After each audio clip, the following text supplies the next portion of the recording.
Why, hello, my little pretties. It is your girl or mistress, the Queen of Lions or Shadow Lioness. Welcome back to another new episode of Shadow Tales. Today in Shadow Tales, I am going to be telling you all a story for episode 4 called Beauty and the Beast by the Brothers Grimm. And anyways, with that said, let's begin. Once upon a time, there was a merchant who set off for a market. He asked each free of his daughters of what she would like as a present in his return. The first daughter wanted a bouquet dress, the second wanted a pearl necklace, but the third, whose name was Beauty, the youngest and prettiest and sweetest of them all, said to her father, "All I like is a rose you've picked especially for me." And that the merchant nodded and kept the promise. When the merchant had finished his business, he set off for home. However, a sudden storm blew up, and his horse could hardly make it headway to the howling gale. Cold and very weary, the merchant had lost all hope in reaching the inn, when he suddenly noticed a bright light shining in the middle of the wood. As he drew nearer, he saw that it was a castle bathed in the light. So he headed off in that direction. "I hope I'll find shelter here for the night," he said to himself. When he reached the door, he saw that it was open, but he thought nobody came here to greet him, which, plugging up his courage, he went inside, still calling out, afraid for attention. On the table in the main hall, a splendid dinner laid already served. The merchant was surprised, still shouting for the owner of the castle, but no one replied. So the starving merchant sat down and decided to chow down on his meal. Overcome by curiosity, he had ventured upstairs, where a corridor led into the magnificent rooms and hall. A fire cackled and crackled in the first room, and a soft bed looked very inviting. Since it was getting late, the merchant could not resist, as he lay down on the bed and fell asleep. When he woke up the next morning, an unknown hand had placed a mug of steaming coffee with some fruit by his side. The merchant had breakfast, and after tidying himself up, he went downstairs to thank the generous host. But as soon as the evening had gone before, there was no one in sight. Shaking his head in wonder of the strangeness of all, he then went towards the garden, where all he had left was his horse, withered up a tree. And suddenly a large rose bush caught his eye. Remembering his promise to his daughter Beauty, he bent down to pick up the rose, instantly out of the rose garden and sprang a horrible beast.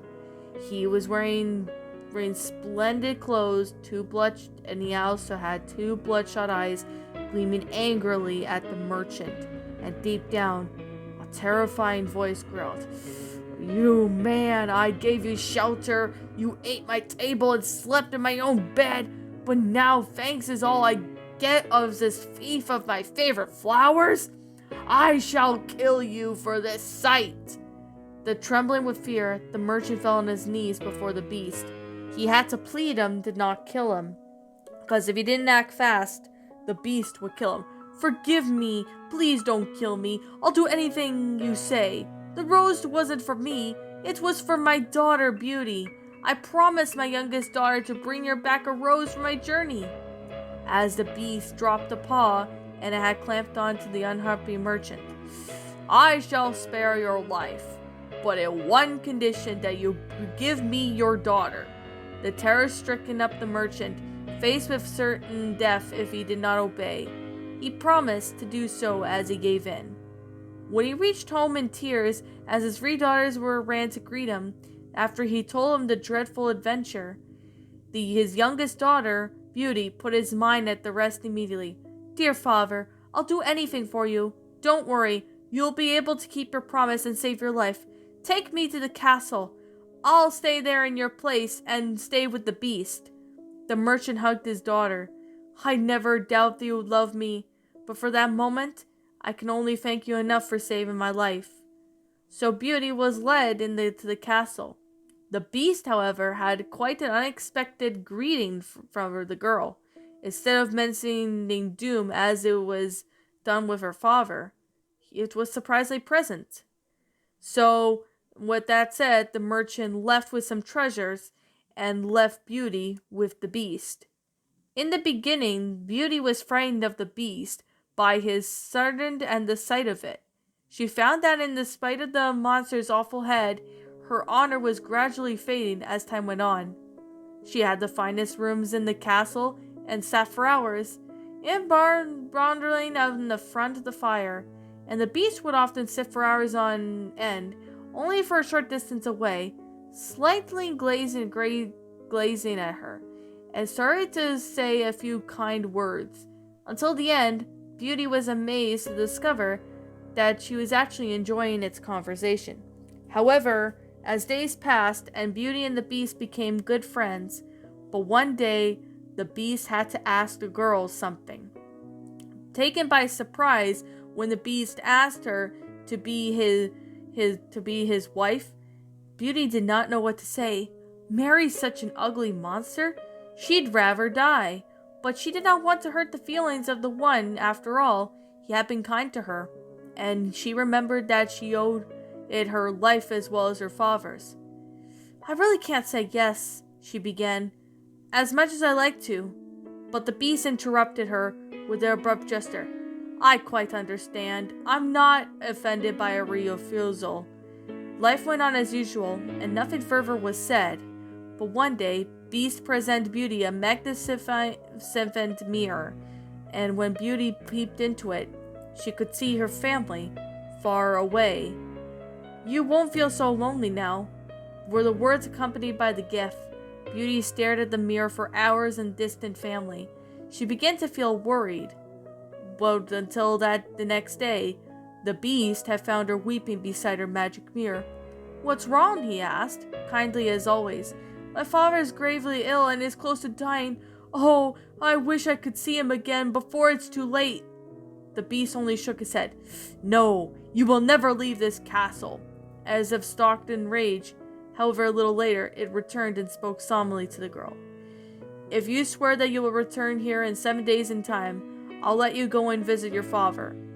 Beauty threw herself at the Beast's feet in delight. I will return, and how kind you are. You've made a loving daughter so happy.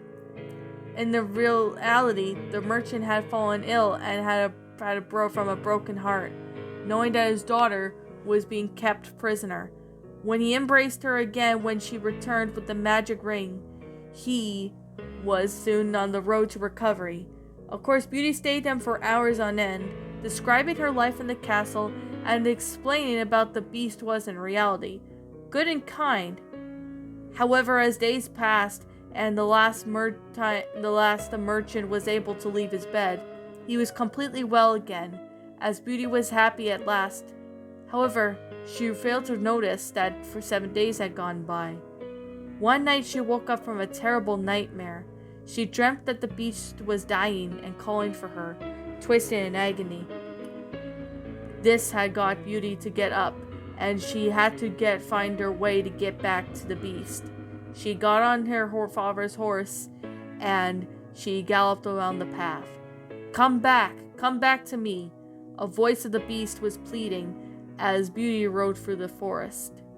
As she was wiping her steed, speeding onwards towards the castle, afraid that she might arrive too late.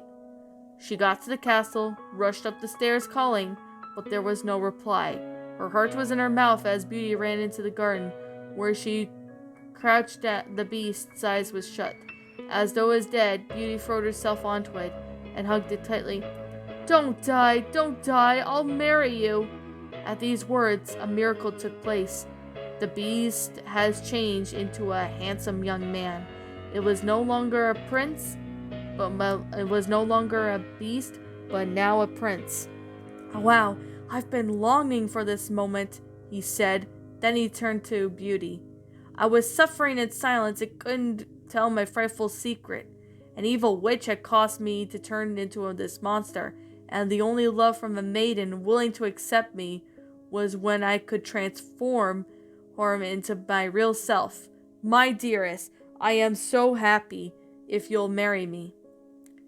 Beauty accepted the prince's proposal, and the wedding took place shortly after, and from that day on, the young prince would have nothing but roses in his gardens, and that's the way to this day. The castle is still known as the Castle of the Rose. Well, my little pretties, that was Beauty and the Beast by the Brothers Grimm. If you happen to like and enjoy this video, please be sure to like, comment, and subscribe. And ring the bell for notification to when I upload, so then you guys will not miss an upload. And as always, I will be catching you all in the next video. And roll the outro, because I'm out.